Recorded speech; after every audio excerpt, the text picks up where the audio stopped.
That should be better. I can't tell. Is it better? I think so. Hang on. That sounds better, right? It sounds good on my end. I don't know about on the stream side. Yeah, there we go. All right. Yeah. Okay, I was responding to you on the stream. That was kind of weird. I was like, "It's A-okay. We're better now. There we go." I know what it was. I set up the wrong thing in the wrong place, so that's why. I need to look into that again because that's a bit weird. All right, that's fine. Might not be able to take calls because I don't know. I don't know. There's something weird on that end. Maybe. Raspy going over plays. You can stay in either chat, man. You can stay in either chat. We will talk. Just don't do the thing where you post in all three chats because that gets confusing. So yes, we're here to talk about the past week. So there is one thing we're not going to talk about, which probably everyone thinks that we might be talking about, and that is going to be All Elite Wrestling. And the reason we're not going to talk about All Elite Wrestling is purely because no one knows anything. Okay. At the moment, there are a few things we do know, but the majority of what people will be talking about today will be speculation. There's a lot of emotion. There's more emotion than facts, is what I would say. You know, people are looking at it as, oh, is this going to be a WWE competitor? Or is this just going to be a new big independent that's going to overtake ROH? Is it going to be a separate independent that's going to work with New Japan and ROH? Is it going to be a complete fucking train wreck like GFW was? You know, we won't know. We won't know until probably Tuesday. Tuesday, there's going to be a big conference that I believe Cody is doing. So by all means, I'm sure there will be plenty of time in the future. Fingers crossed. Who knows? Maybe tomorrow Cody will just announce that, do you know what? Maybe he wants to go back to New Japan, please, and he's just gonna, chuck it down. Yes. GFW was nice. It was a quiet train wreck, yeah. A very quiet train wreck that then just suddenly happened. Like a slow. It's like GFW was like that scene in Austin Powers where they're on the roller and there's the guard is like, no, and it's like, move, no. That's exactly what GFW was. It was like a slow approaching disaster. Someone needs to make a Botchamania ending for that. It's probably 2 out of date. Anyway, so yes, there should be plenty of All Elite Wrestling stuff to talk about in the future. But the stuff that we can kind of talk about today, we've got a list of stuff to talk about. Wrestle Kingdom, obviously, has happened. New Year's Dash has just happened. I fell asleep during New Year's Dash, so I saw what I thought was an amazing opener. Turned out to be the main event. So that happened. We've got some cool announcements that have come out from New Japan, which is one of those things where, like, if you're watching New Japan live, they do like they do the pre-show and they do the pre-show match. Then they do this big announcement of the new year, but it's all in Japanese, so you just see words and you see things. And like, I'm sitting there, me and my brother, we're sitting there watching it. We're like, that's a pretty big building. So I'm sure WWE have been there before. So and then there's a shot of Big Ben. It's like, oh look, Big Ben. And the Union are they coming to the UK? I don't know. I don't know what's going on. And you're sitting there, you're watching, you go, okay. And then afterwards, you come back, and then Kevin Kelly is marking out. You're like, just tell me what's going on, Kevin. Just translate for me. And then, you find out that obviously they're doing the MSG show. G1 is coming to the USA. So we've got all that kind of fun stuff. NXT call-ups. We can talk about our various illnesses. And we'll probably take questions from chat and Raspy, because Raspy's here. So, hey, Rasps, we'll talk to you. So, yeah. Samoan Driver, How have you been? How has 2019 been treating you so far? Well, I'm sick of shit, but no, it's been obviously very well. Pretty good first week of wrestling. Wrestle Kingdom honestly was a little bit reserved for my taste, but all things considered, is still a kick-ass show. The sleep deprivation has been well worth it. Kind of bummed I didn't catch New Year's Dash, honestly, but by the way it sounds, I guess the main storyline in New Year's Dash is not who was there or what happened, but who wasn't there. Obviously, with the Elite being gone. Yeah, that was the main kind of the main story was that there was no story. Yeah, is what I'm hearing. A lot of people that I spoke to were like, I stayed up all night to watch nothing happen. So a little bit of, since we're talking about Wrestle Kingdom, let's do a quick let's do a jaunt through that. So I was making breakfast for my brother to give you my side of Wrestle Kingdom, and this is the third or fourth one I've watched. So yeah, okay, yeah. There was the whole Naito chair shot thing. I missed that actually. I missed the Naito chair shot. Some people did mention that. So my brother's review. I watched this with my brother. My brother comes down because it's one of the very few shows you can watch as a UK wrestling fan live. So my brother's review of Wrestle Kingdom 13 was the best part was the breakfast that I made. So it's a win for me. I got 5 stars from my brother on that one. But generally, I thought the show was a bit of a downer. Really, it was very conservative. Comparatively, with every single title changing hands, the only other show I can think of that has ever done that was like Survivor Series 2002, which is like a fucking 2003, which is like a fucking great show. yeah. I mean, but on this show, it just felt like everything was pretty much in line. I can sum up my review by saying I knew that Jay White was going to beat Okada, so I put down Okada in my Fuji bet predictions. Because I was so confident that he was going to win, I thought, well, clearly he's not. So, okay, so let's do a jaunt through this. So I was making breakfast for, I think, the first 3 matches. So we had the never open weight 6-man tag team championship, which was won by I'm going to get these names so wrong. Ryuzuki Taguchi? Is that Ryusuke, Ryusuke Taguchi. I think also Togi Makabe and Toriano. Yeah. I could do those 2. I just couldn't do the third one. Which I got wrong on the Fuji bets. It was number 1. It was number 1 contenders match. Yes, that's right. It was a gauntlet for that. They won. I didn't see much of it. I think I saw Jeff Cobb for a bit. I think the biggest shock was the Elite. The Elite were out first. I think that was the shocker, or really just kind of setting the tone. Followed up with the Never Openweight Championship. Will Ospreay defeating Kota Ibushi. Ibushi obviously suffering a concussion from that.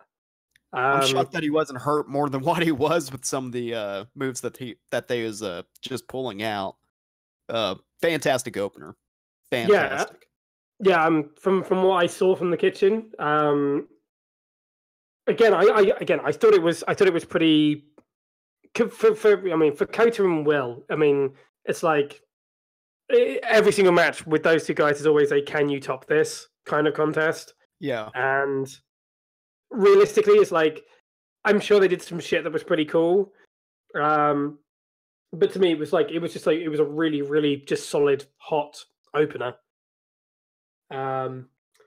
Triple threat, 3-way tag team match for the IWGP Junior Heavyweight Tag Team Championship. LIJ versus Suzuki Gun versus Roppongi 3K. I had to rewatch this match because there was a point where there was interference, and me and my brother both looked at each other and were like, Was that interference like by Fujibet standards, non-competitor? Because it was Bushi and Desperado both got in the ring, and I was like, I know which one. I know Bushi and I know El Desperado, but I was like, is that actually Bushi and Desperado?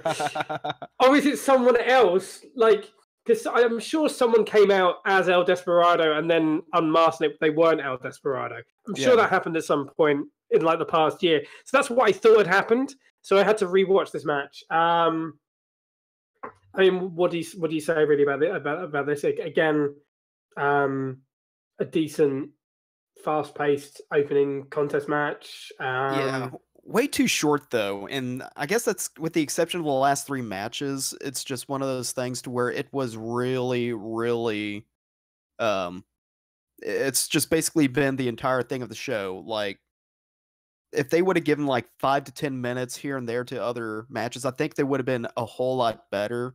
But still, this is a great palate cleanser. My only complaint about it is that Rocky Romero, stop with the goddamn fire extinguisher. That's like the only thing. Like, I actually deducted points from this match based off of that. But no, great palate cleanser, great showcase for Shingo and Show of R3K. So really no complaints about it. Sets it up for an LIJ Suzuki-gun rematch for the titles. No complaints here. Yeah, I didn't see very much of this. I mean, when I rewatched the thing, I was kind of more watching for the interference spot. Yeah. So this is when I finished making breakfast and I walked into the room and I fucking heard Taka Michinoku's voice. I thought, oh, for fuck's sake, have I really come back to sit down and start watching a fucking Zack Sabre Jr. match? I'm not as down on Zack Sabre Jr. as some people out there. But this was actually, I mean, this is where I think over the last year, my appreciation of Tomohiro Ishii has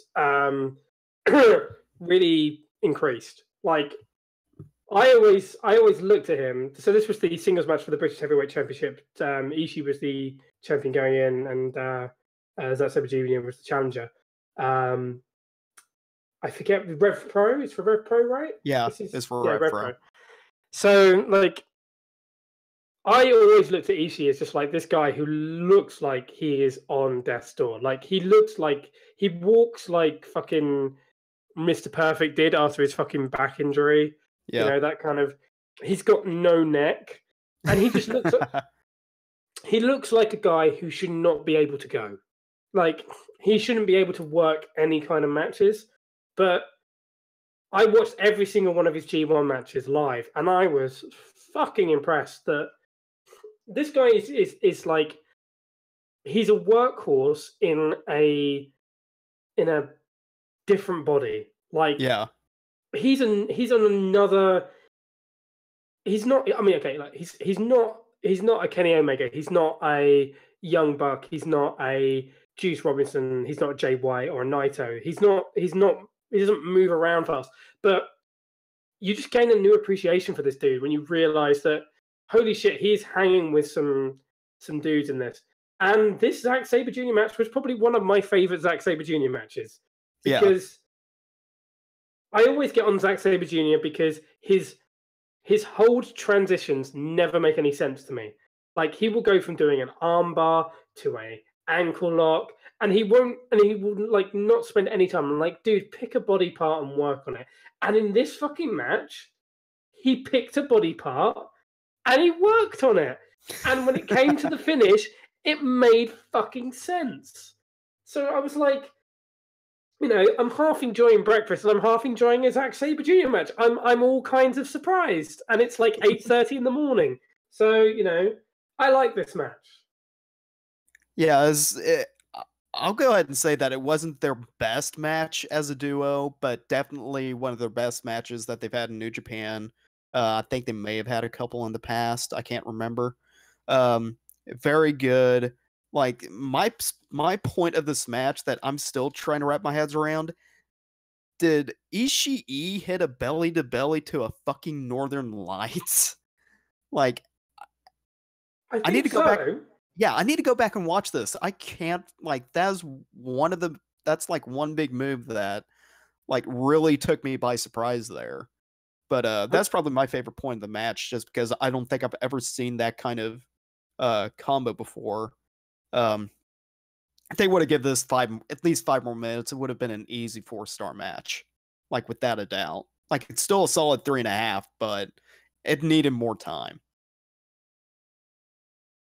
Yeah, I think I mean, I'm looking at the times here because I've actually been added on Wikipedia. 11:37, which was shorter than the opener, so which is really surprising. In terms of match times, the previous one, the 3-way tag team match for the junior heavyweight tag team championships, that was 6:51. Yeah. That's ridiculous. So then we had the second 3-way tag team match for the IWGP Heavyweight Tag Team Championships. LIJ defeating Gorillas of Destiny and the Young Bucks 10-16. This was the moment when I kind of felt like, and I felt like this is one time where really you don't need that third team. And I kind of agree with, there are times when I agree with the ECW way of doing 3-ways, and there are times when I don't agree with it. And when you've got, so okay, so the Jim Cornette mindset of a triple threat is that when you have got someone that you want to put the belt on, but you don't want to diminish someone else, is you put a third man in there and you pin the third man. That's the idea of a triple threat. So it's always one fall to a finish. Whereas the ECW version, which is more the NWA's way of doing it, is that you do it as an elimination matches. They've been doing elimination matches, multi-man elimination matches for yonks. And this is the way I feel about this, is that Gorillas of Destiny were the champions going in, right? And if you watch this match with the knowledge that they are the champions and they're supposed to be defending their belts, holy shit, did they do a really fucking bad job at that. Yeah. Like the amount of time that, I mean, this match I just didn't get. I didn't get what was going on with this match. What they were trying to achieve.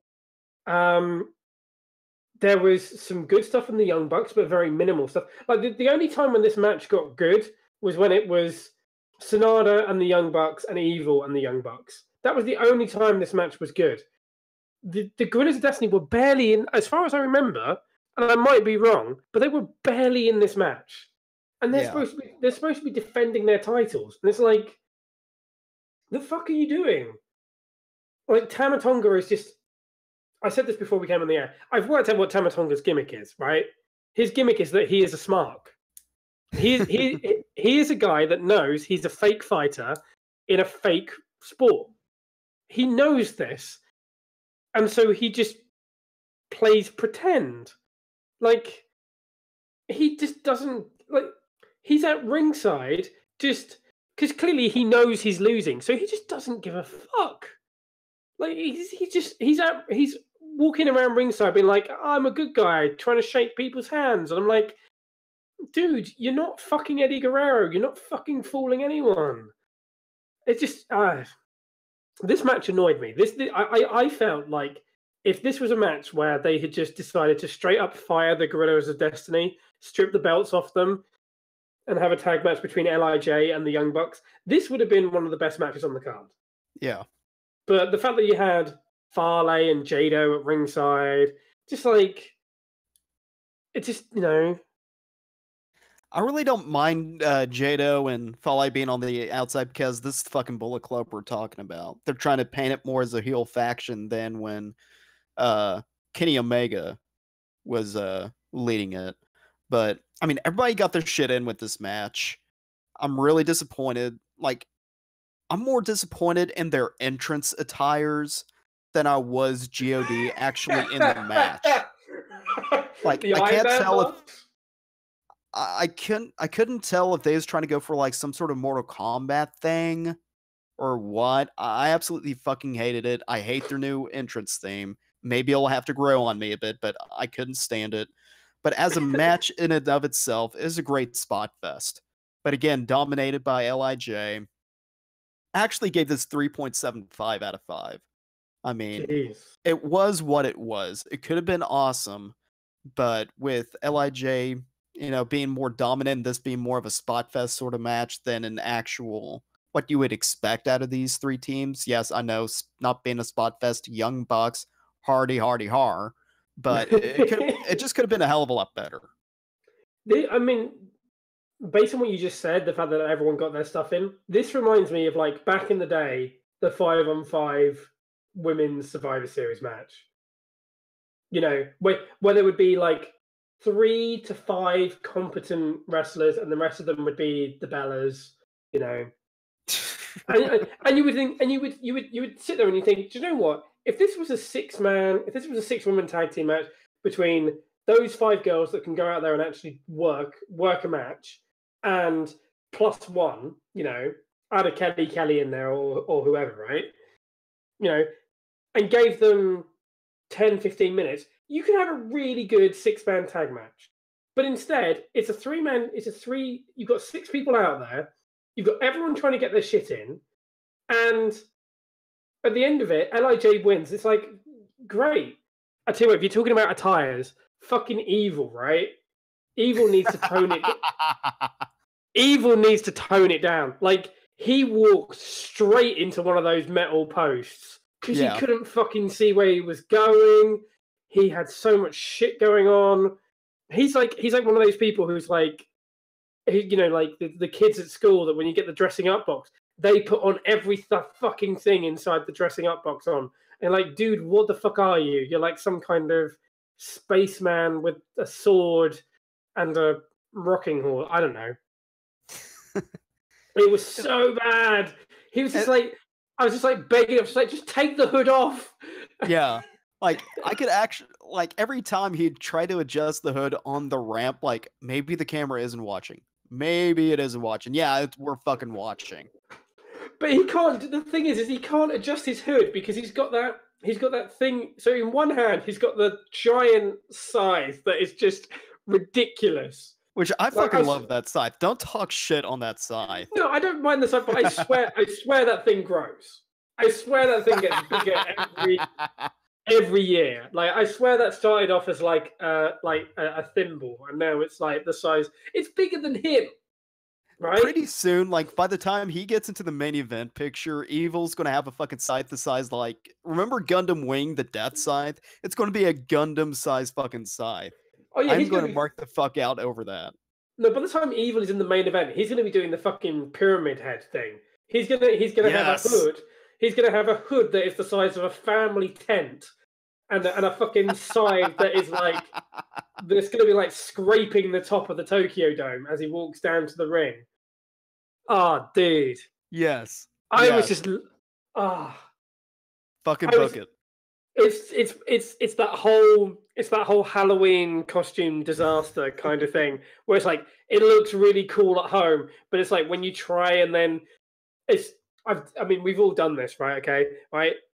Do not, if you ever decide that you're going to go to Halloween or something. I mean, I went to Halloween as fucking Donald Trump a couple of years ago, right? And the first thing I made sure I could do once I had that costume nailed down as to what it was going to be, when I put it on, I made sure I could go to the toilet.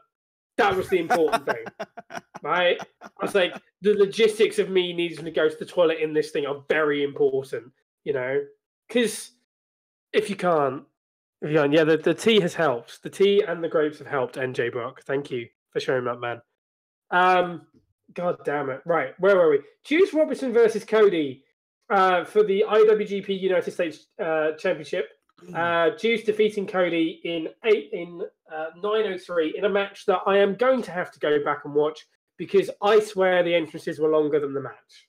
Yeah. The match wasn't very much of anything. I mean, I liked that Brandy got kicked out, but everything just kind of seemed rushed at this point. They didn't give these guys nearly enough time. And I mean, we kind of talked about this earlier. I can't remember if it was on or off the air. Cody Rhodes, he's not the best wrestler on the planet. Like, from a actual pure wrestling perspective. But this even disappointed me out of him. This was not a New Japan quality match. Like, I could see this more of like an NWA, maybe Ring of Honor if they's tying in the NWA with this. Like, that's basically what this was an NWA match. It wasn't a New Japan match. But it's like I don't know how much of this, how much of the Brandy stuff played into their previous stuff. I don't know much about the build. Yeah. But if the deal was that Cody was trying to get himself DQ'd, that would have made sense. Like if very early on in the match, Cody had taken a walk, again, very early on in the match, it's 9 minutes long. It's like how you couldn't fit that in. But it's one of those things where it's like Raspy says, it was just Juice getting his win back against Cody and getting the title of Cody, and that's what it was like. The stuff with Brandy was like, me and my brother were sitting there like, we'll DQ him, fucking DQ Cody or DQ Juice. I don't care what you do, just DQ them and change the title the next night. I don't know what you do. This felt like nothing. I mean, it's just two matches in a row, and going back on the last match, I don't want to talk shit on Tama because I love Tama Tonga as a wrestler. I love Cody Rhodes as a wrestler. They're not the best, but they're fucking workhorses. I don't want to do that, but I was just completely disappointed in both matches. Yeah, and NJ Brock brings up a great point. Like people in chat on Timer were like, why is this not a DQ? I know. I said to my brother, I said, like, I can get it from a booking perspective. Okay, if you want to put it over on commentary and say, the referee's not calling for a DQ because it's a championship match, and he's only going to, the interference has not altered the course of the match. If this was, if she'd physically interfered with Juice, maybe you might call for the bell. But all she's doing is laying down on top of Cody, right? That's all she's doing at the moment. But then, I can't remember. I wiped this match from my mind. I think she did. Did she take down Brand? Did she take down Juice? No. I'll tell you what I'm thinking of. I'm thinking of fucking. This is why it's bad to watch two shows on the same day. I'm thinking of fucking. I've been watching Hell in a Cell to catch up with Fuji Bets. So I'm thinking of when Brie Bella nonsensically took down. Oh no, she did. She did take him down. Okay, yeah. She did. Yeah. So why was that not a DQ? I don't know. I don't know why that wasn't a DQ. Because Tiger Hattori is based as fuck, and he don't take shit from no bitch. Yeah, I guess, but it's like you have to legitimize that on commentary or something. You have to build to that spot, like the lay down and then the spear just came out of they both came out of nowhere in terms of the context of the match. Yeah, it was one of those things where it's like everyone else is supposed to just get to what's going on and no one was explaining why, and I just kind of was like, well, fuck this, This doesn't make any. It's I think it would have been better if, I keep on saying this, but they needed more time. If they would have had like 5 to maybe 10 more minutes, I could see this going like 20 minutes and all the Brandy shenanigans. It would have been fine. I don't know if I can blame Cody or Juice on this. More along the lines of they should have made this show an hour longer. Yeah, I don't know what it was. It's just very, very odd stuff. Taji Ishimori defeating Kushida for the IWGP Junior Heavyweight Championship. 11 minutes and 17 seconds. That fucking mask. Oh god, that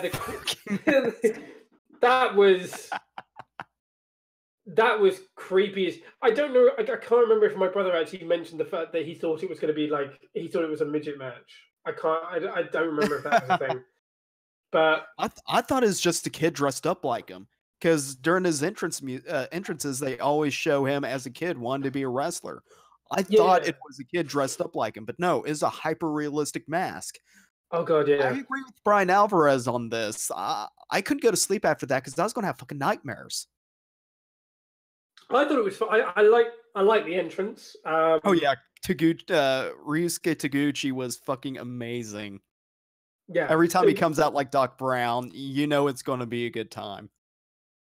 It was fucking amazing. Don Callis calling that he blew up a kid. You know, that's enough for me. Match felt great. I said this, you know, I said to my brother, this is the kind of, I mean, once you've seen the Dragon Lee versus fucking, what was the one? I've forgotten the guy's name. The guy who's out with the Daryl guy. Oh yeah. Hiromu Takahashi. That's the one. It's always Tanahashi and Takahashi that I get confused in my head. Yeah. Once you've seen that match, right?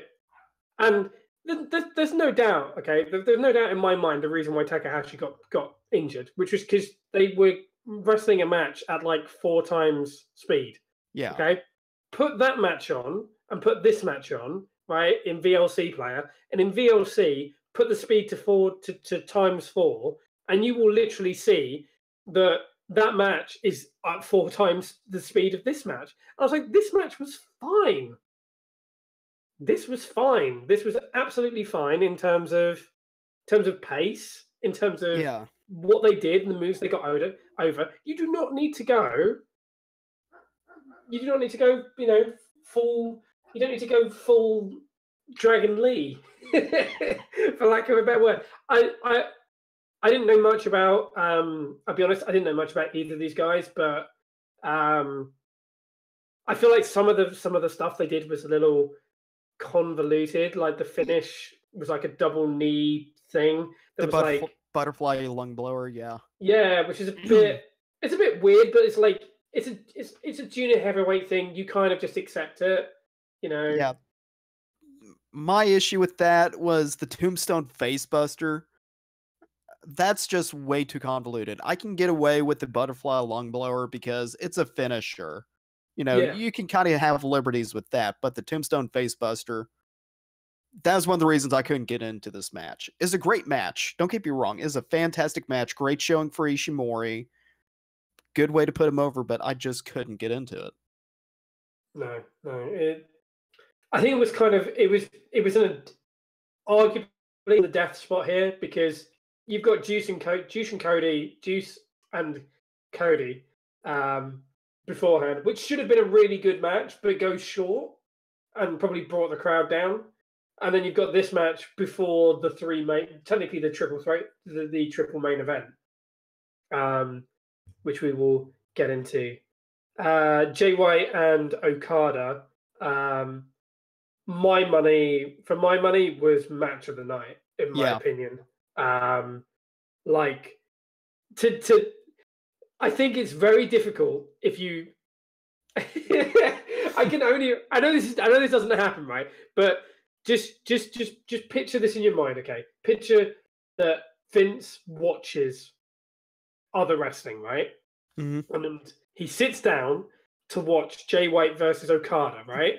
And the crowd pops for the moment when Okada takes his robe off and he's wearing trunks. And the crowd pops for that, right? Yeah. Even though I think everyone in their hearts knew the fact that because he came out with the old kind of bleached hair look, he came out with the whole Rainmaker, you know, this was clearly going to be his return to being the Rainmaker to prove to Gato that he still got it. And I knew he was going to have the.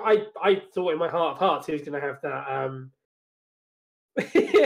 Yeah, it's like I can only imagine Vince's reaction would be, "We got to change everyone who's not wearing trunks is going to change their gear now." You know, everyone's gear just changes overnight just to see if they can get a pop. You know, that would be Vince's fucking reaction. Yeah, this match was fucking awesome. This was like the good old days of a heel manager being this, like Gato was pulling a full-on Mr. Fuji here. Yeah, like definitely. Fuji is Fuji. I don't want to compare Fuji to Ishii, but like Fuji was a guy who looked like he was an old motherfucker, but could still go. So he could still take bumps. And Gato took some sick bumps in this, but looked like, made Okada look like a fucking superstar.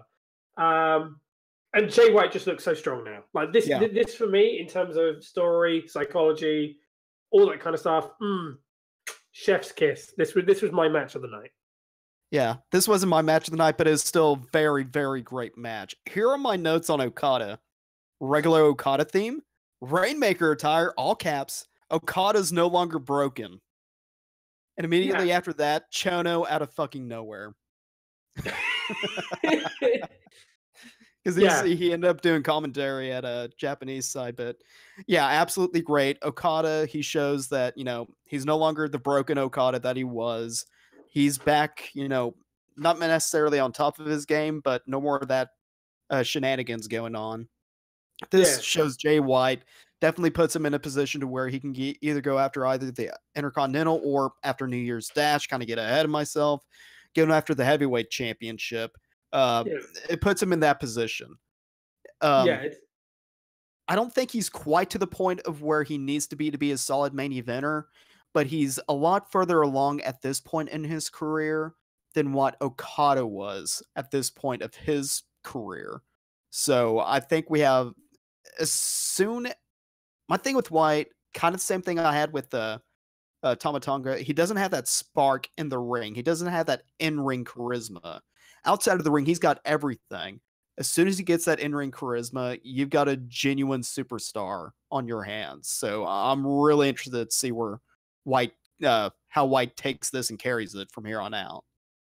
Yeah, he's very much like he very much comes out as Switchblade, and then the bell rings, he turns into Jay White, and then the bell rings again, and then he's back to being Switchblade again. And it's like, I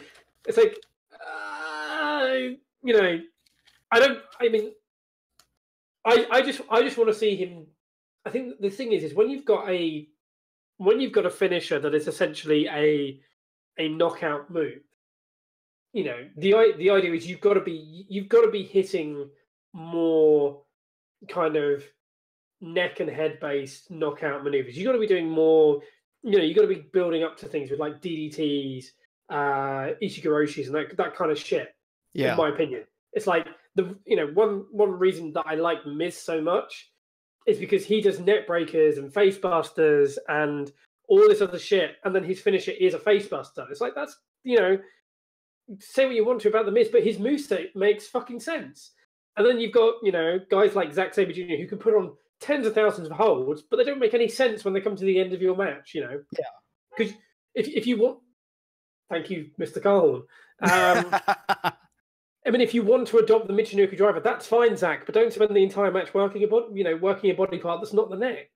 Anyway, I agree. I think this is the kind of shit I wish WWE would just do. Would just be like, give someone a win in a non-title situation over a top guy.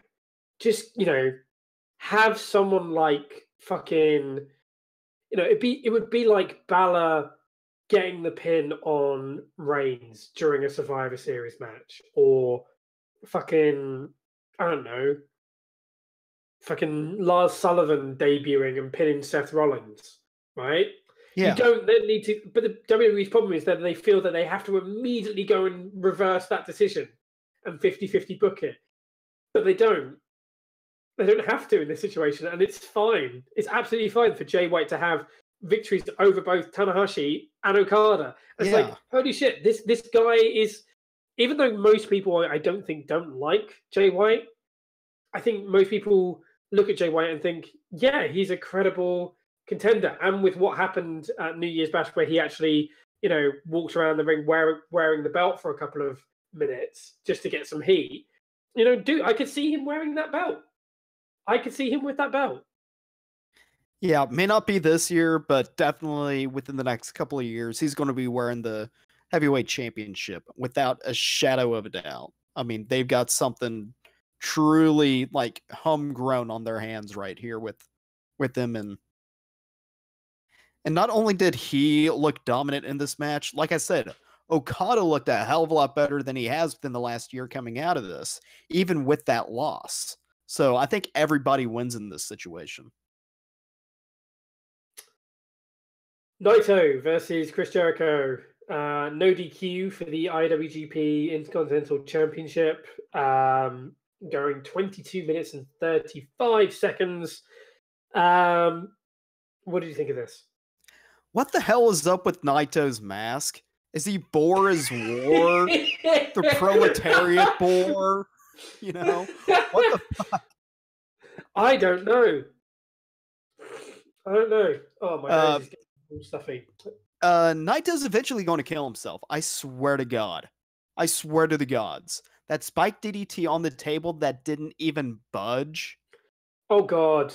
Like, usually, and I keep on bringing up Brian Alvarez, but I was listening to Wrestling Observer Live yesterday at work. You know, he's like, you know, somebody come up, well, you know, it didn't look that bad. You know, he protected himself. Dude, when you want to protect yourself on a spike DDT, you basically, like, put your forearms down and you just hold yourself up there kind of like, you know, an assisted headstand. He fucking went head first into the goddamn table and spiked himself. Like, you know that still image of HBK, like him completely vertical on his fucking head? That's what he looked like. That's what he fucking looked like. It was a sick selling job, but it actually, like, made it work. It could have been a lot more no DQ than what it was. You know, I think the only two things they brought in was like a chair and a kendo stick. But this really worked for Chris Jericho's advantage.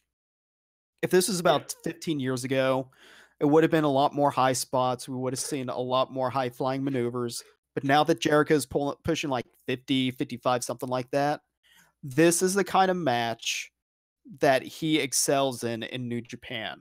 He looked absolutely vicious. Naito came out smelling like a fucking, you know, field of roses, basically.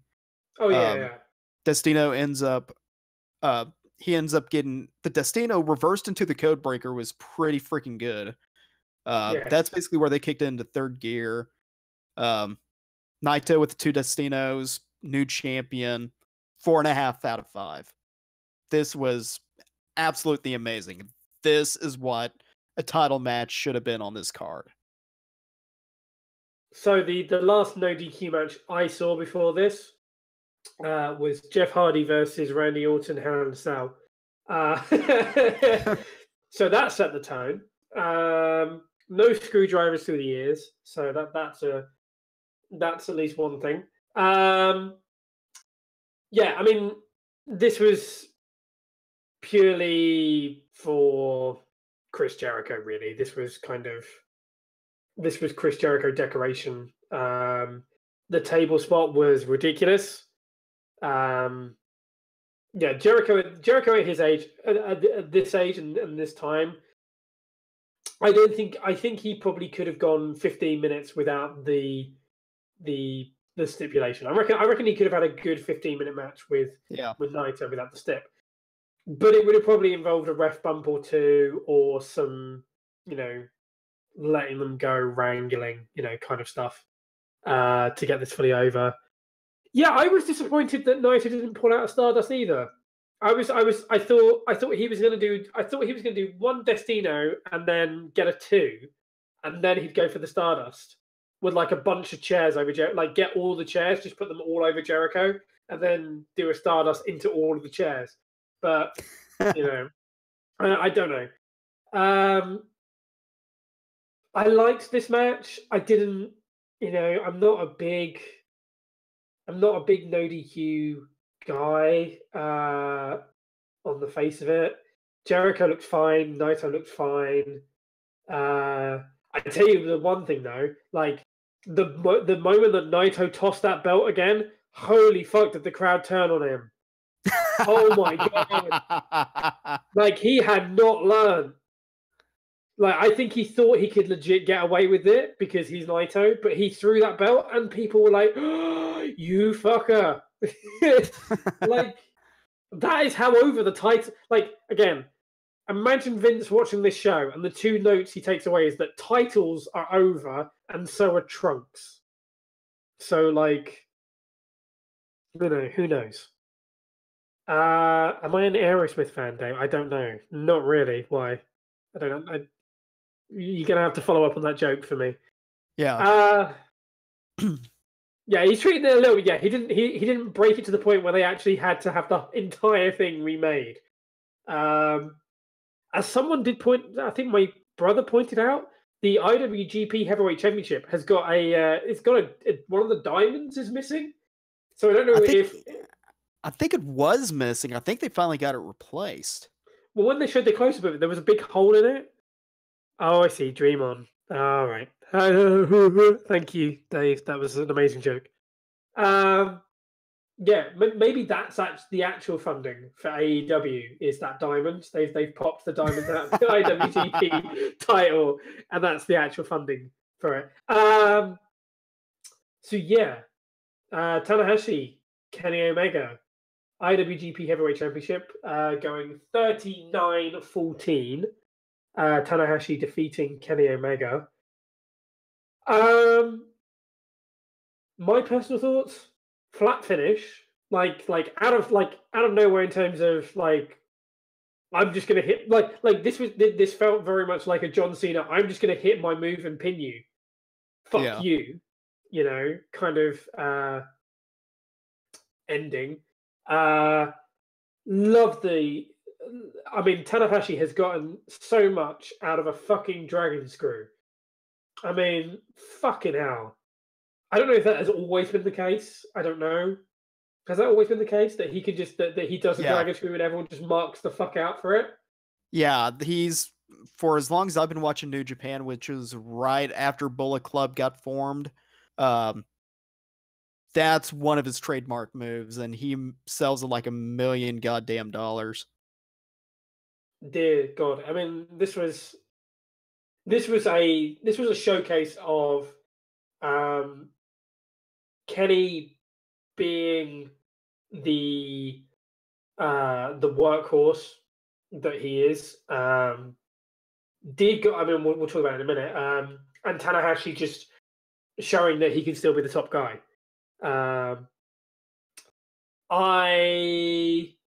I was shocked by the finish. I genuinely thought the finish was going to be Tanahashi going for the high fly flow and Kenny resorting to some dirty tactics to crotch him, and then from the top rope probably doing some sort of variation of the one-winged angel.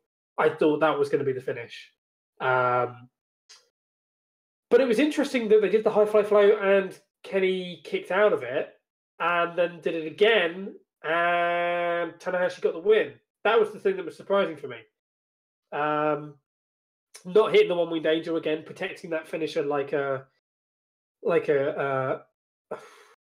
anti-vax mother. I was trying to find a metaphor, and I came up with anti-vax mother. Jesus. But yeah, very long match. Bucks out there to show the support. Really felt like a goodbye for Kenny. Before I get your thoughts on the match, what was your reaction to the fucking dive that Kenny did? Oh Jesus! The swan dive. Yes. I'm trying to look through it. I'm trying to look through it through my notes. Because when I first saw it, my reaction was, "It's not as bad." I said to my brother, "I was like, oh my God." I was like, no, it's not as bad as it looks. And then they showed the replay of it, and his back hits, right on the edge of the ramp, like right where the corner of the ramp is. And I think he was probably going to do a flat back bump. I think he was going to take a flat back bump, but Jesus Christ, he almost Shawn Michaels himself. Yeah, that was. Now I can remember because at this point, everything just kind of was into a blur, so it didn't feel like a 40-minute match.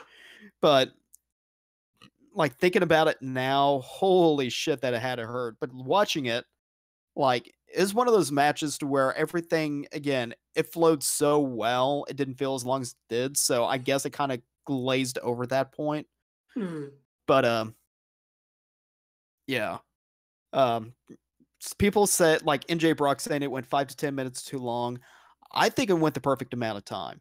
It was short enough to, like, is long enough to where it felt like a genuine main event match.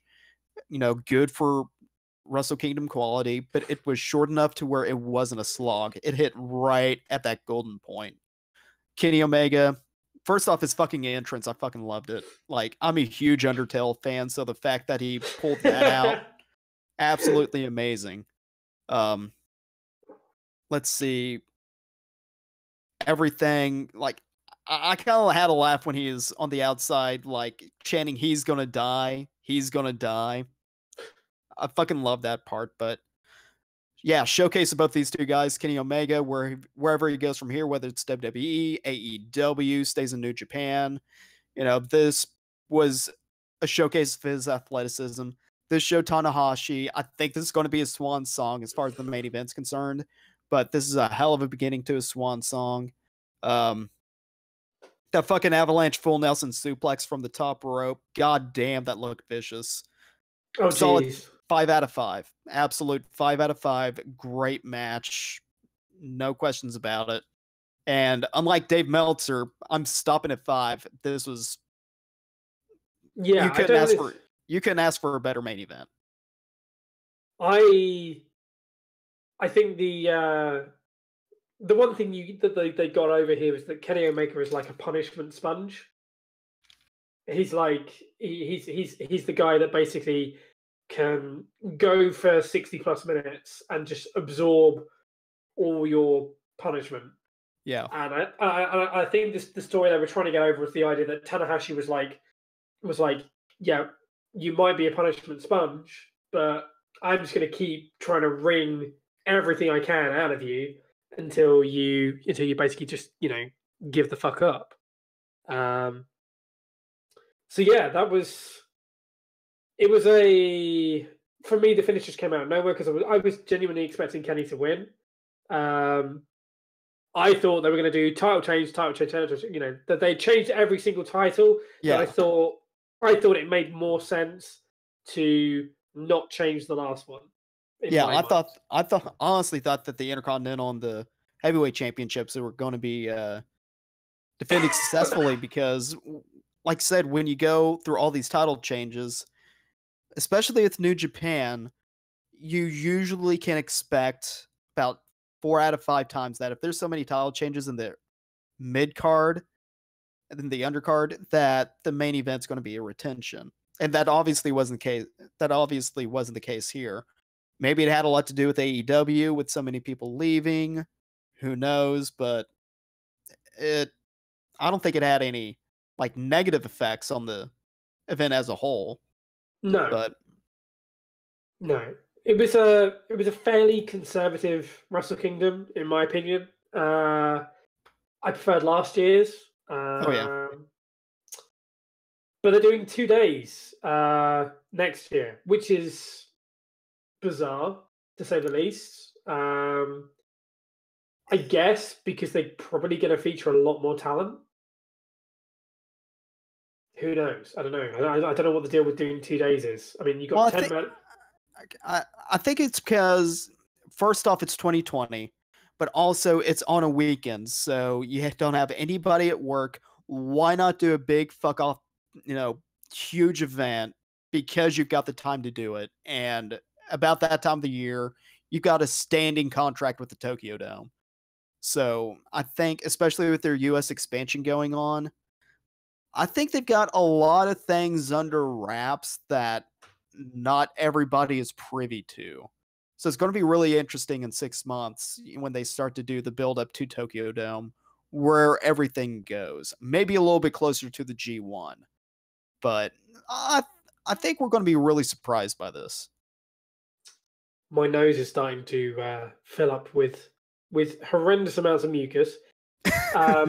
Sorry to announce that live on the air. So I'm going to go and blow my nose off air. Do you want to talk about the the shows that are going on in 2019, particularly the American Airlines one? Oh yeah, sure. And I will mute my mic for the meantime. All right. like Red said, they did all the 2019 main shows. Event announced that I think it was during the pre-show before the main card.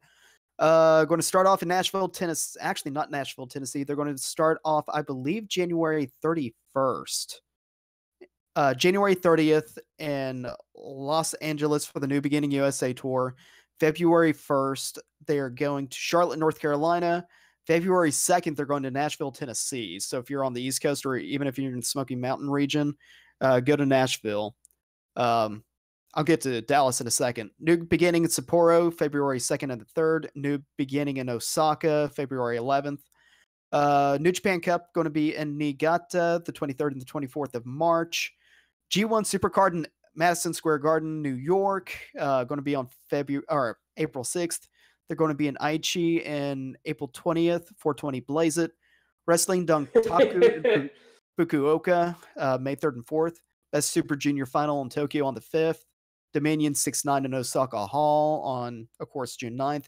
July 6th, first night of G1 Climax 29. They're going to open it up, American Airlines Center in Dallas. That's about a 4-hour drive for me. As soon as they get tickets available, I'm probably going to splurge into my savings and just fucking get the best seats I can for that. I'm thinking about it. I'm thinking about it because, Dallas might be, some people might think it's a random ass location, but you also have to remember that Dallas, back in the territory days, it was a huge mecca for this area of the country that I'm in for wrestling. I mean, they used to sell out the Dallas Sportatorium for the Von Erichs, the Freebirds, the Horsemen, all that. So the fact that they're going to Dallas at a major arena, the home of the Stars and the Mavericks, granted, they're going to have to get at least 10,000 people in there for it to look great, but I think they're going to absolutely kick ass there. So I'm definitely looking forward to the July 6th show. Let's see. G1 Climax 29 in Tokyo at the Oda City General Gymnasium, 13th and the 14th. 15th, they're going to Hokkaido, August 10th through the 12th. G1 Climax 29 in Tokyo at Nippon Budokan. And then August 31st, and this is for you, Red. They're going to the Copper Box in London, England. I don't know if it's going to be for the G1, but it's in August. So if you go to the London show, I'll probably end up going to the Dallas show. Well, I think for a lot of people who probably saw the New Japan announcement, who were from the UK, who saw the announcement of the Copper Box, probably looked at it and went, "The fuck is the Copper Box?" For those not aware, the Copper Box is the basketball and netball arena in the Olympic Park. So, if you want to talk about travel connections, that's a fucking. So like when you look at Progress, they do a lot of stuff in in and around London, and transport in and out of London is a nightmare. Like if you ever go to any WWE show or any big major show, Wembley Arena is a classic for this, right? So whenever they do shows at the Wembley Arena, I'm like, why are you doing them at the Wembley Arena? Because the nearest train station from the Wembley Arena is like a 30-minute walk, and they do them in like January when it's freezing fucking cold. And Wembley Arena has no. So the last time I went to Wembley Arena, I've probably told this story so many times, was the first UK takeover, right? And they the day before, 2 days before, I think was a pay-per-view. They had a WWE pay-per-view where someone had sent a message to the arena in America and said, fuck WWE. They pulled a WrestleMania 7 and sent bomb threats to the arena, even though that didn't actually happen at WrestleMania 7. So WWE were like, right, no bags. So they sent a message to Wembley Arena saying, you can't bring any bags into the arena. Wembley Arena doesn't have a cloakroom big enough for everyone who is there, who is going to show up with a bag to store their bags in. So what? Yeah, they don't have they have a cloakroom, but it's like for coats. It's like for coats, and generally they don't say don't bring bags in. We're not that kind of nation, We won't let you take bags on the Millennium Eye, but Wembley Stadium, bring them in, it's fine. Anyway, so we get there, and the line for Wembley Arena is so long because they are having to individually check people's bags because there's no way they can put anyone in. And the irony is that there's two queues, and there are a bunch of people who are being sent back from the other queue, and the other queue is for people who haven't got bags, who can just go straight in. And there are people that are walking back, and all the people that are walking back are couples, and I have never seen the look of disdain for a boyfriend to a girlfriend who brought her handbag and they're not able to get in because they're in the wrong fucking line because she brought her handbag. And they're having to walk all the way back to this massive fucking line to get their bags checked. I've never seen people hate their girlfriends so much in their life. So yeah, that's kind of fun. The comic box though should have some. The Olympic Park has some really good. It's just across from Stratford, so it's a major rail station. So you have really good travel links from Stratford. So that's really good research there from New Japan. They probably just got it because it's the only one they could get. You mentioned the American Airlines Center, and I cannot resist. The WWE has been to the Dallas American Airlines Center. The last time they were there was for WWE Great Balls of Fire back in 2017. Yeah. Jesus Christ. Samoa Joe and Brock Lesnar. They had an attendance of 16,579. So, I mean, if New Japan can beat that, then that'd be fucking impressive. Oh yeah. If they can get to 10,000, they'll be doing really good. I might just fly over just to be one on the Oh man. Sorry, I'm eating grapes now as well. I realized I had grapes. And even though I'm not in hospital, I felt like because I'm ill, I should have grapes because I'm ill. I'm Matt Hardy now. I'm doing Matt Hardy. I'm doing the grapes gimmick. Okay. So you missed New Year's Dash. I fell asleep during New Year's Dash. So, I mean, again, like we said earlier, the main story seems to be there was no story. Possibly, I imagine they're probably waiting to hear from. They're probably like everyone else. They're just waiting for the 8th, just to hear what the hell is going on with AEW. And I imagine that's part and parcel of the reason why they took the title of Kenny, is because, if he is going that way, they didn't want that announcement to come out beforehand.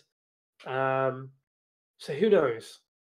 Who knows what's going to happen with New Japan and All Elite? Like we said, probably by this time next week, we will know so much more and probably be able to do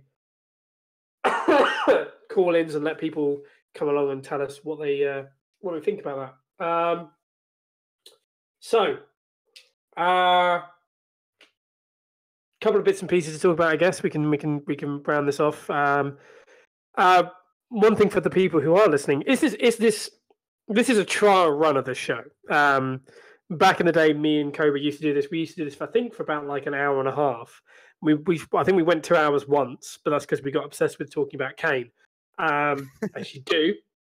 So general, does Saturday work for you guys? Does Sunday work for you guys? Earlier, later? I mean, it's 2 p.m. here, 9 a.m. in the land of old glory in America.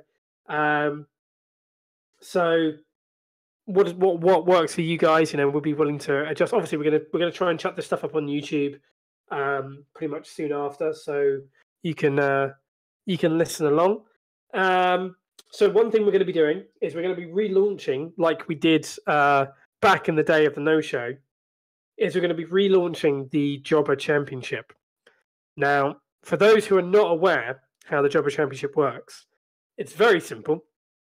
In order to win the Jobber Championship, you must be pinned or submitted by the current Jobber Champion. So, in order to win the championship, you have to lose.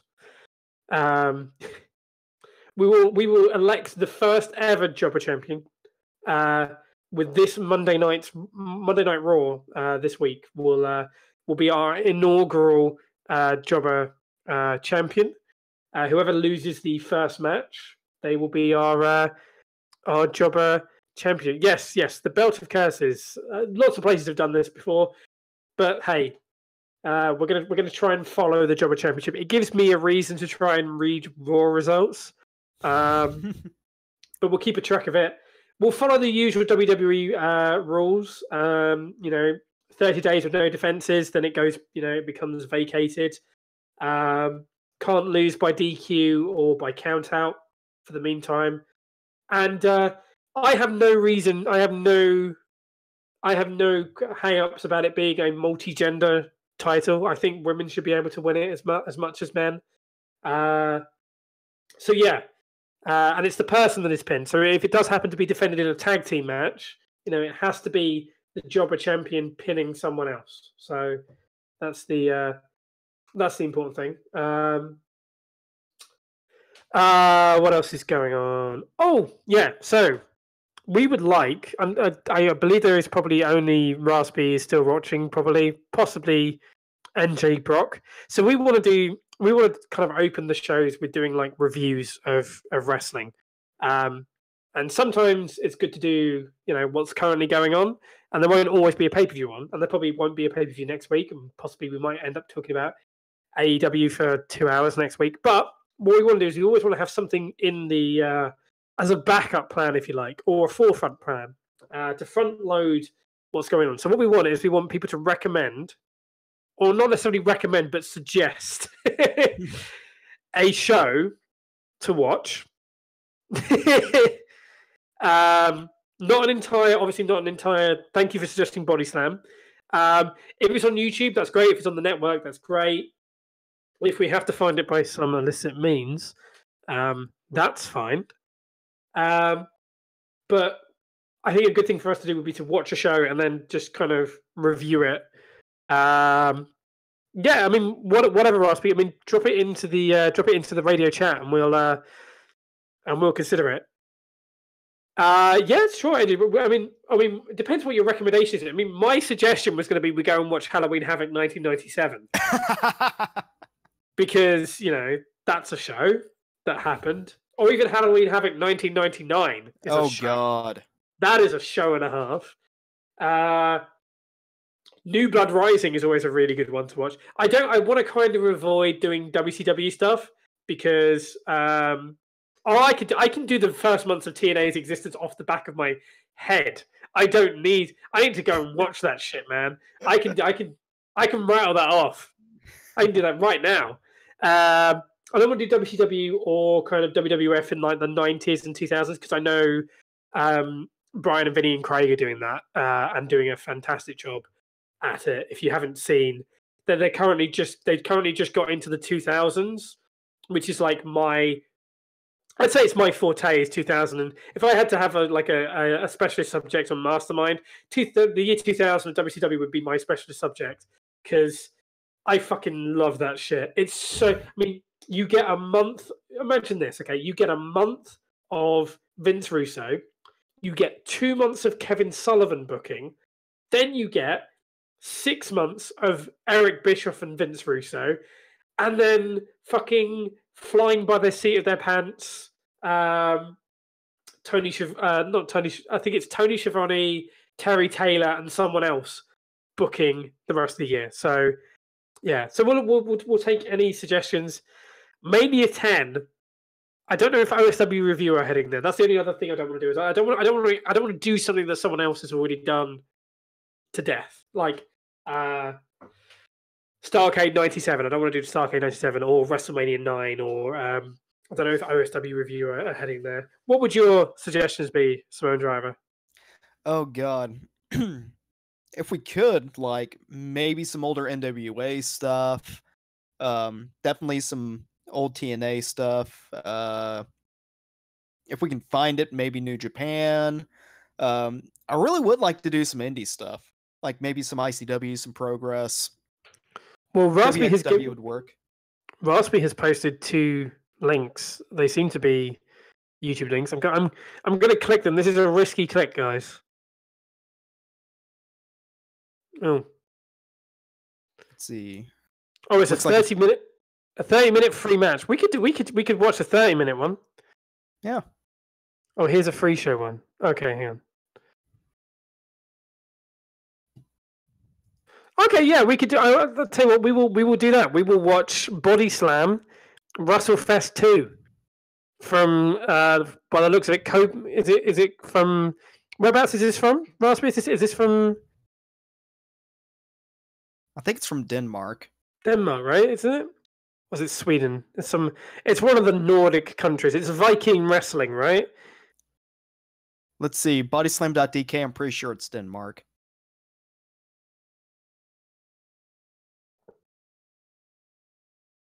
Oh, it's all Denmark. It's all of Denmark. All right. Okay. We will watch that. I'll tell you what, we will watch that for next week. And oh, I tried to get I started having a coughing fit, so I muted my mic, and then I just start coughing again. It's terrible. We will do that. We will watch that, and we will we'll review that. You're going to a show next week. Awesome stuff.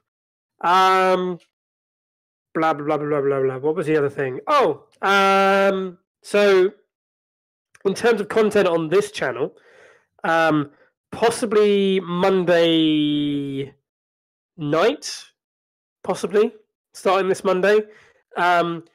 Me and Dark Matrix will be doing a kind of a crossover between the GM mode that we did in SmackDown vs. Raw 2007 and the kind of Chronosam deal that we had going before Chronosam just stopped.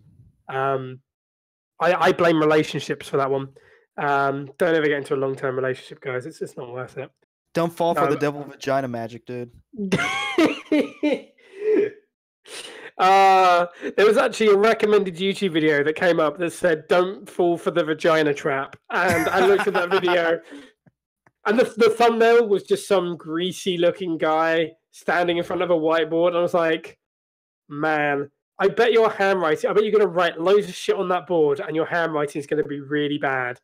And he tried to write the number 1, and it looked like a 4. And I closed the video. You know, I was like, man, I have not fallen for your trap, sir. So yeah, what is happening is me and Matrix, we have picked rosters. Mine mostly random. His mostly is members of the Wyatt family. He's got both Finn Balor's. I think I've got one of the. I've got 2 Daniel Bryans, so that's at least something. We've got some rules and regulations about how we're going to do the shows, but basically, it's all going to be just like watching the shit. Now the thing is, there are no match. There is a match rating system in 2K19, but I don't think it works when you're in universe mode. So what we are going to do is we're going to invite special guests on to, and possibly the chat as well, to rate the matches in various star ratings. We will take the star ratings and we will decide who wins what week based on those ratings. So that's possibly going to be starting on Monday. And obviously we'll try and get more of that stuff on to YouTube. Anything you want to bring up, Samoan Driver? You've got some fun stuff happening on your Twitch channel, have you not? Oh yes, InsomniacGamers.net is where you can find me off of LOL Wrestling. Next week we have IGWP Chapter 70, going to be a 3-hour show. We had the IG1 Climax, so the winner that's going to be facing our heavyweight champion. 2 weeks from tomorrow, we'll have the IG Rumble. And then the winner of that will go on to the IG Anniversary Weekend. February 4th is our basically Tokyo Dome show. Wrestle Kingdom 2 on IG Anniversary. That's going to be a 3-hour spectacular. You can find all of that on twitch.tv/InsomniacGamers12345. Or, to make it easier for you, just go to InsomniacGamers.net. and I just hit my mic as well. I'm dying. Speaking of Raspy, I am still a salty motherfucker that you are still on the record books as being IGWP heavyweight champion. This fucker comes in on season 1, makes a wrestler, and within 3 weeks of debuting, wins our heavyweight championship, defends it for like 3 months, and then ends up losing it like again. But for 3 months, he was the Insomniac Gamers heavyweight champion.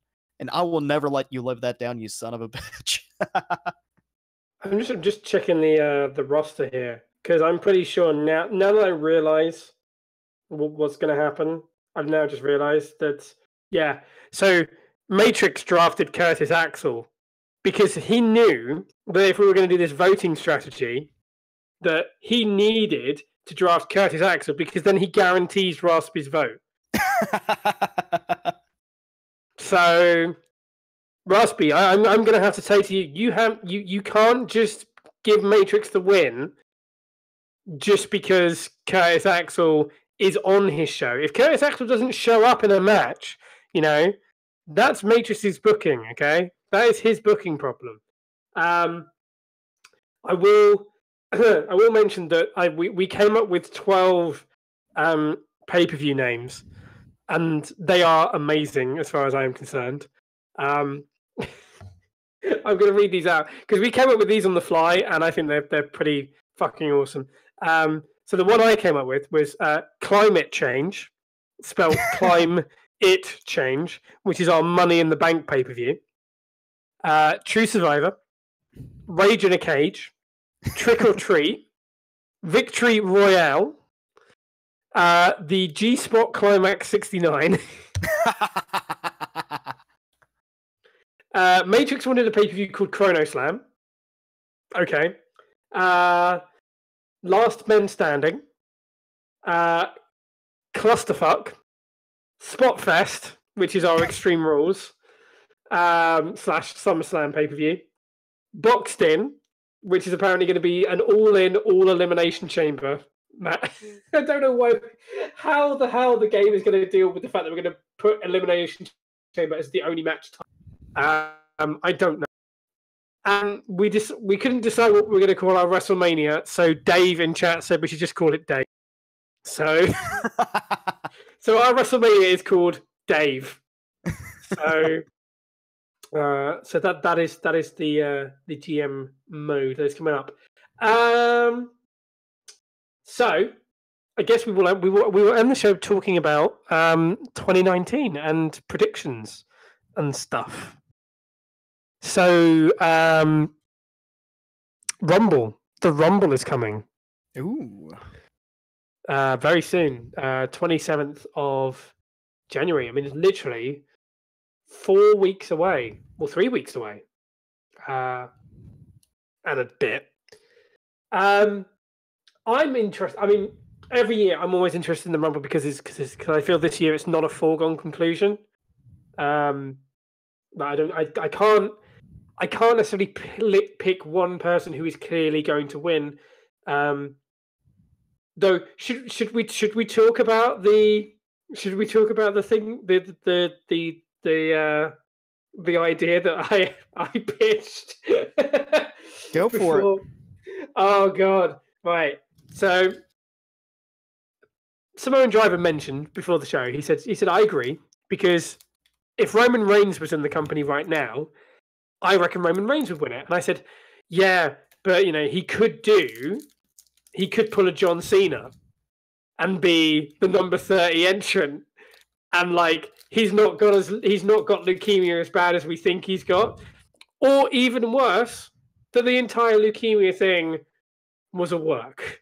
Now I don't think it is, but in Vince's head, maybe he thinks that's the way to get him over, is that it kind of worked with Cena, bringing him back as a surprise. But dear Lord, I really hope they don't do that. That would not just kill Roman Reigns, that would just kill that company, I think. Absolutely, man. you couldn't justify that. I don't think there's a. No. I don't think even in fucking Vince's head, I don't think that's justifiable. Anyway,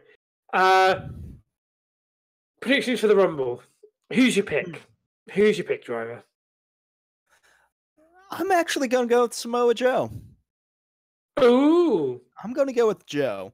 Braun would obviously be up there, but with as many times as he's lost to Brock, I don't think that there's going to be any way that he's going to be... If he faces Brock at Mania, it'll probably not be because of the Rumble. Nakamura, he's probably going to be feuding with Rusev for the US title through Mania. AJ Styles, if they're not going to put him in a match with Shane, who knows what he's going to do?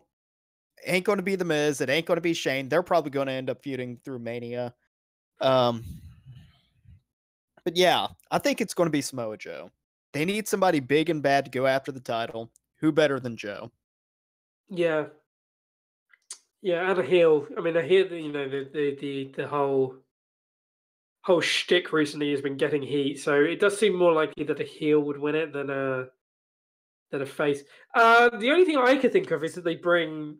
I mean, one thing they could very easily do would be to bring someone up from NXT, have them win it, and have them beat Brock and build a star that way.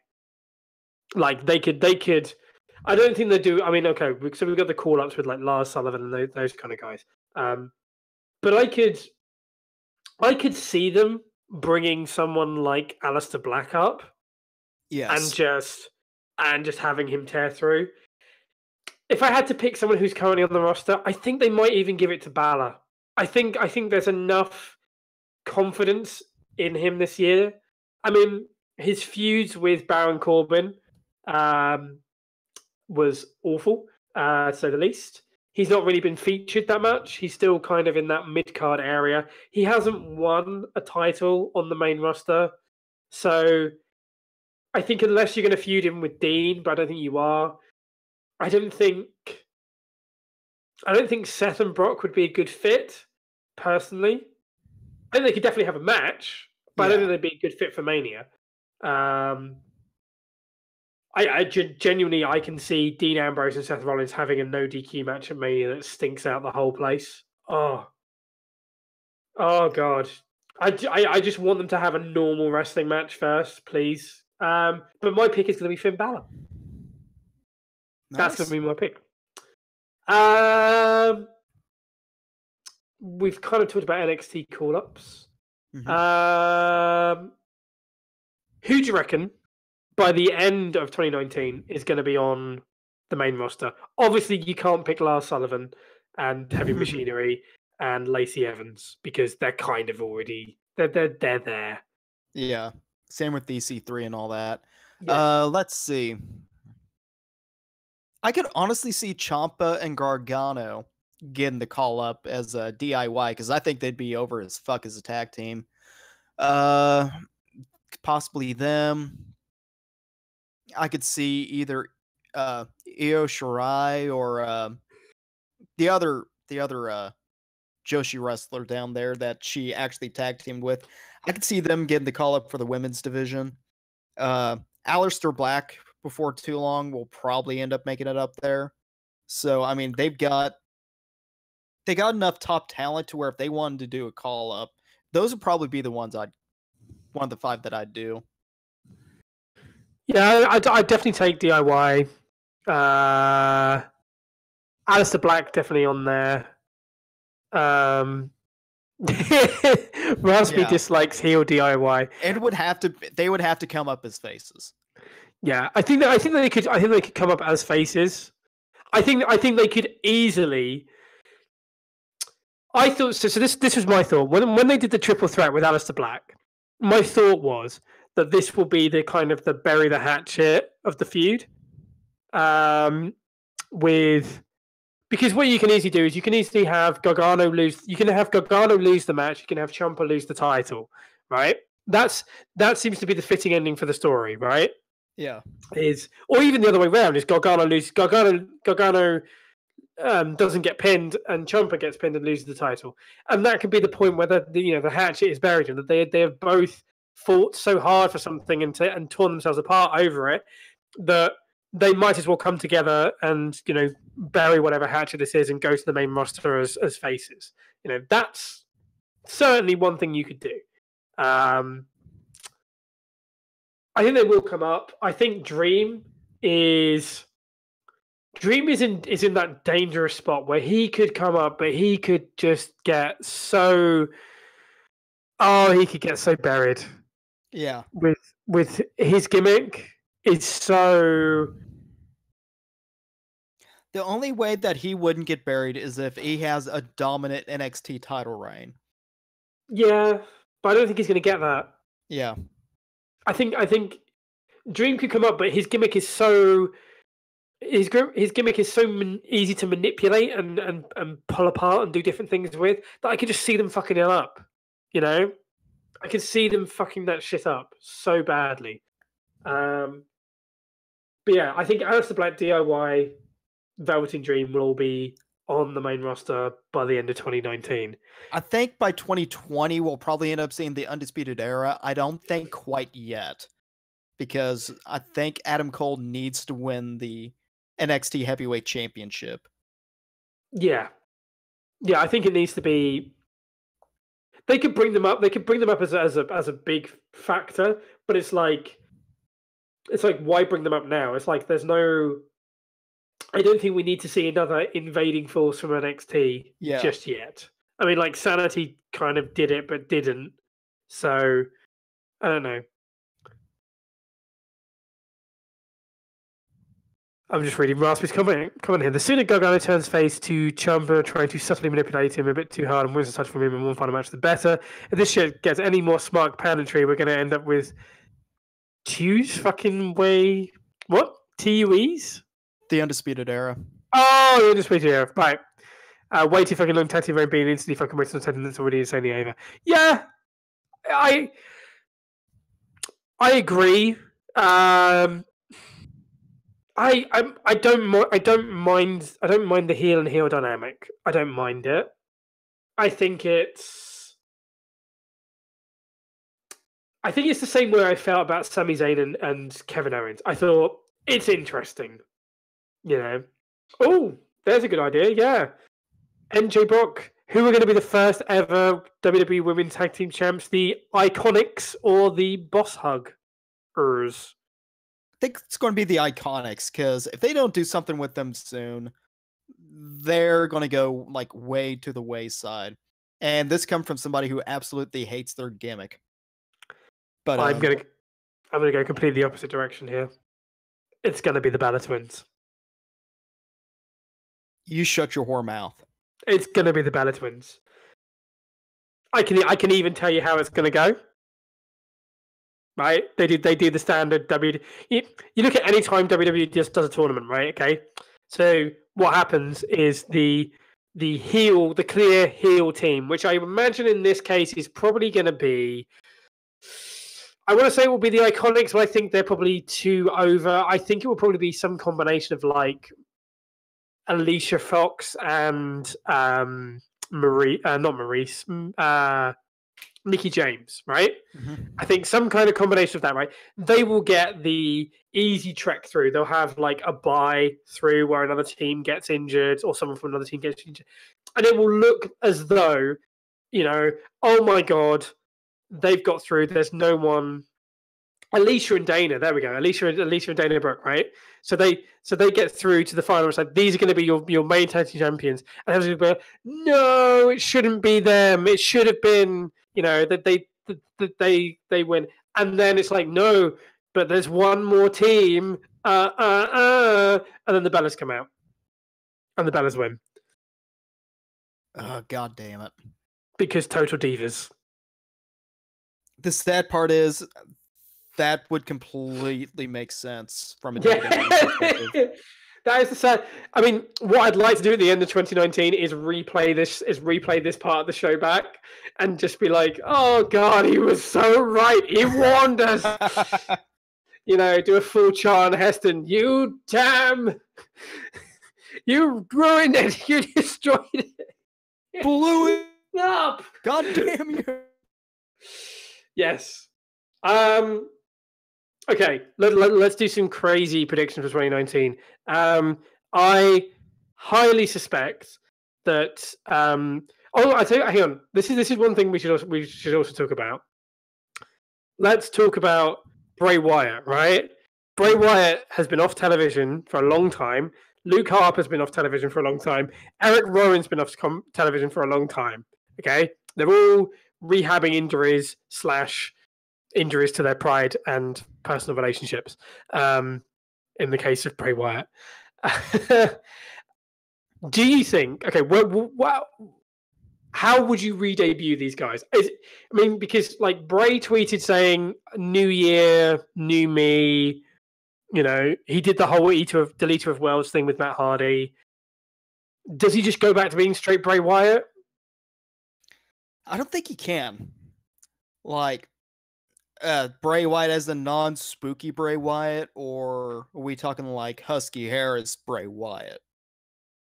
Well, okay, I'll tell you what I think my theory is.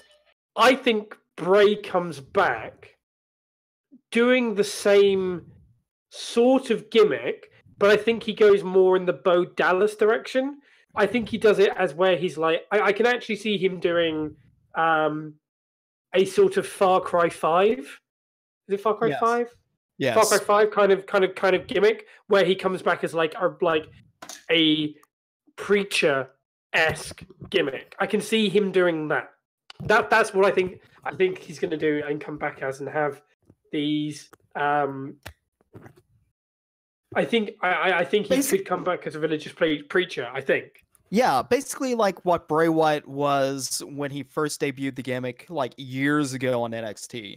I can see him going more of that direction, and in fact, that would probably make more sense. If he would have beat The Undertaker, it would make sense with all the spookiness and all, like all that kind of stuff. But now that that role's pretty much going to be, when he gets called up, be taken over by Aleister Black. This would be the perfect time for him to get the revamped to kind of like that sort of Far Cry 5 cult leader sort of look. But yeah, I can completely go with that.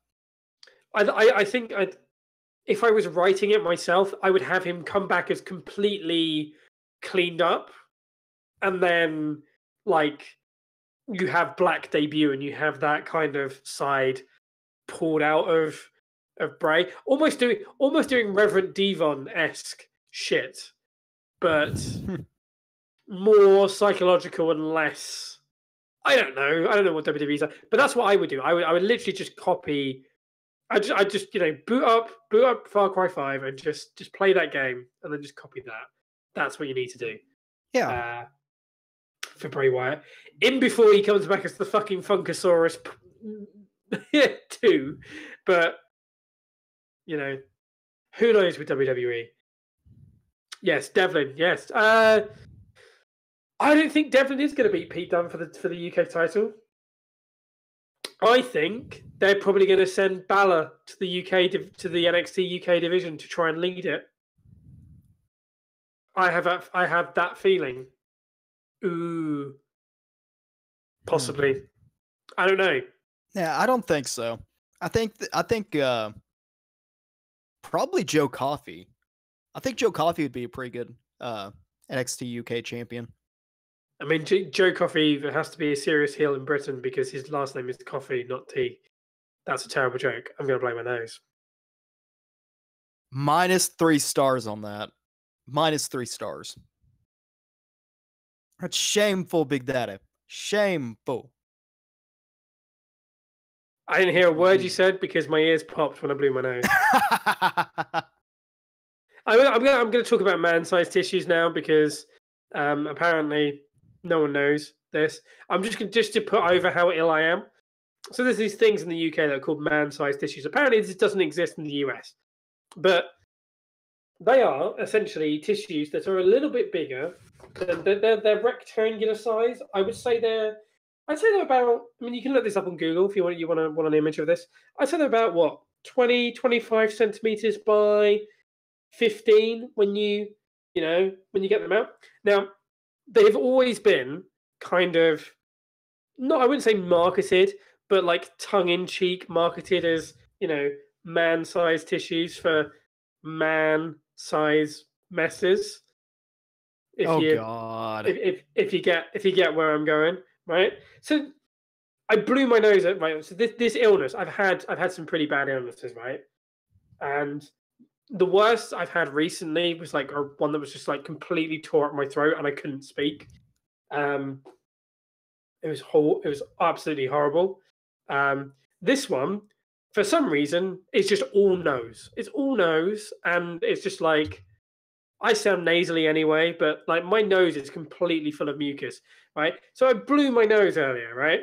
And there was so much fucking mucus that came out of my nose that it actually broke through the tissue. These are pretty fucking tough Oh tissues God. to break, and it came through the other side. It's horrible. Ah.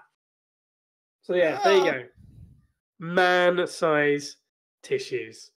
That's Okay, what I we're see gonna it do. now. They tried to release those here in the United States, but everybody started getting all uppity about, well, it's gender inequality. They're rebranding them as extra large.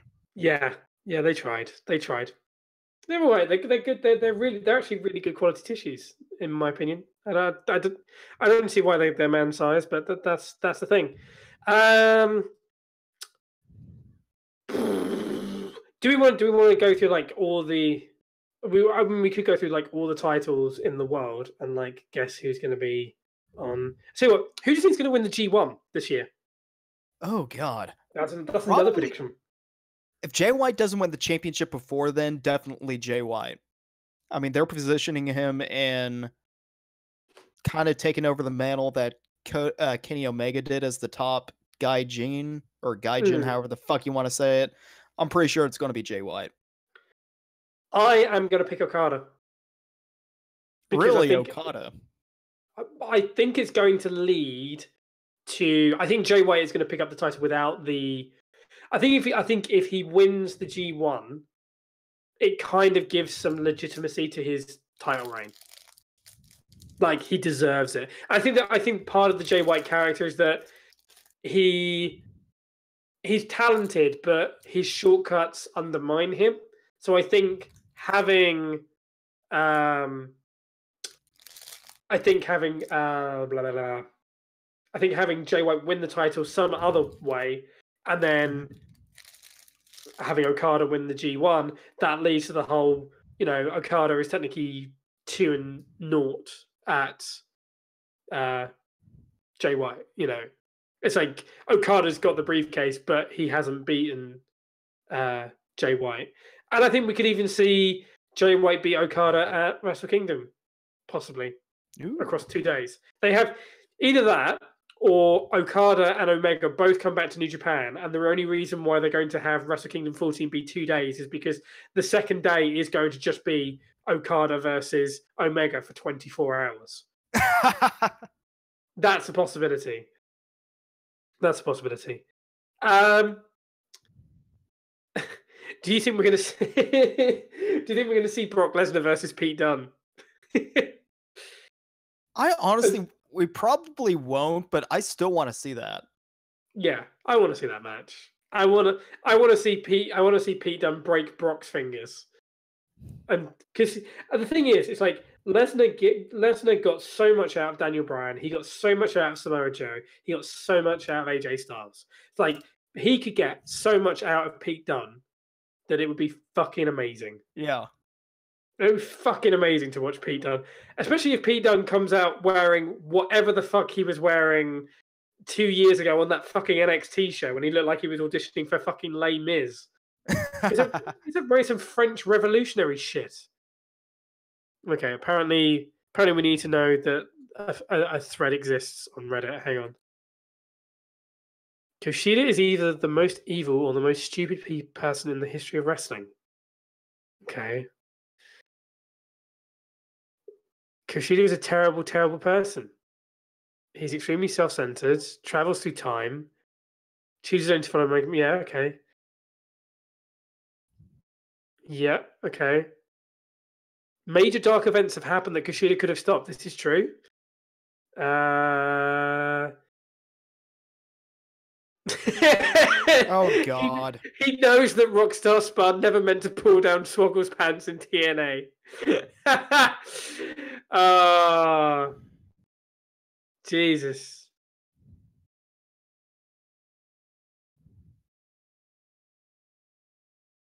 See, this is the thing. Is like I don't think right. So right, if we want to talk about time travel and wrestling, okay, right, Raspy, we have to talk about Archie, okay? Because there's a level of time travel responsibility in pro wrestling, okay? So Archibald Peck got time traveled back. He stole the Chikara annual for that year, and he knew everything that was going to happen, but did very little about it.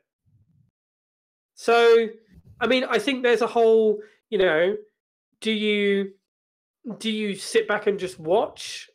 How do you know? How do you know these things are going to happen? Time is a fluid concept, in my opinion. How do you know? You don't know, do you? It has nothing to do with anything. Yeah, I get that. It's true. Pete Dunne versus Bryan Danielson, possibly.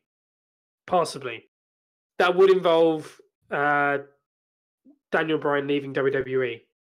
Yeah. I guess one thing we could talk about. Okay, so like in terms of AEW, okay, pick one wrestler from WWE that straight up leaves to go to All Elite Wrestling. Who would you pick? Bobby Roode. Bobby Roode. Yeah. Because he could be doing so much right now. But because he's face and because he's stuck in a tag team with nothing against Chad Gable, he's a hell of a tag team wrestler. But imagine all the shit that Bobby Roode could do.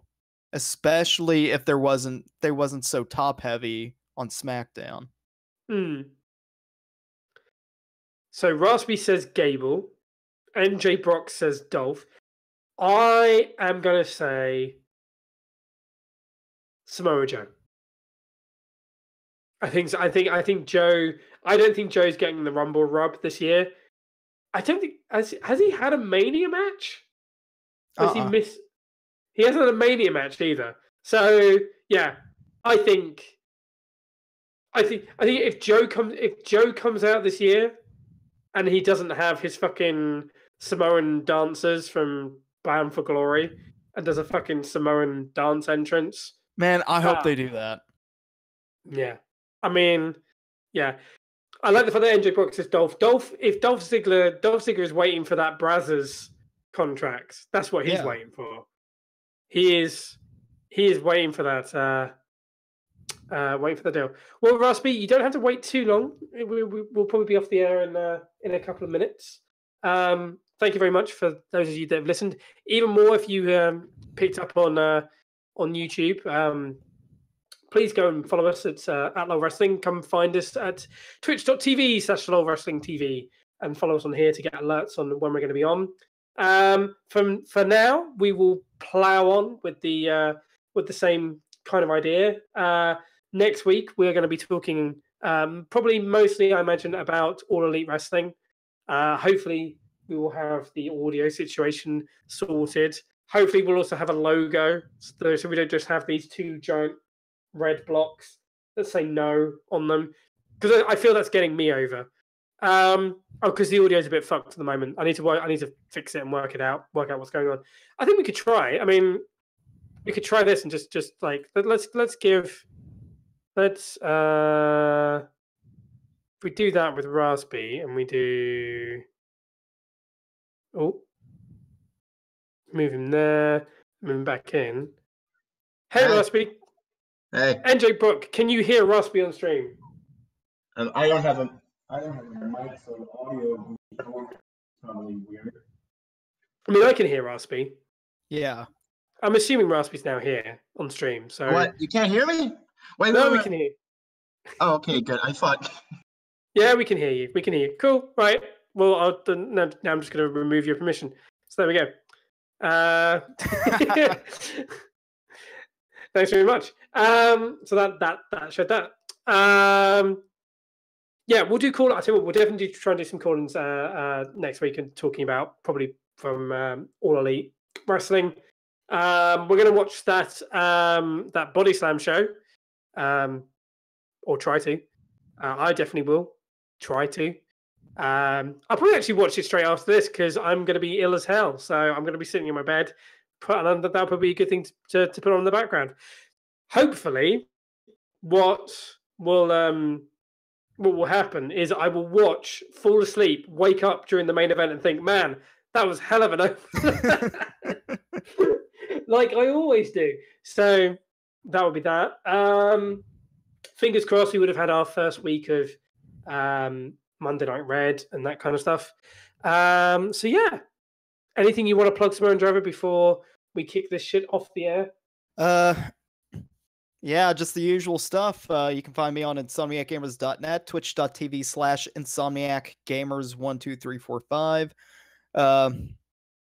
You can usually find me every Friday night, 7 Eastern, 4 Pacific, doing Insomniac Gamers Wrestling Grand Prix, IGWP Wrestling.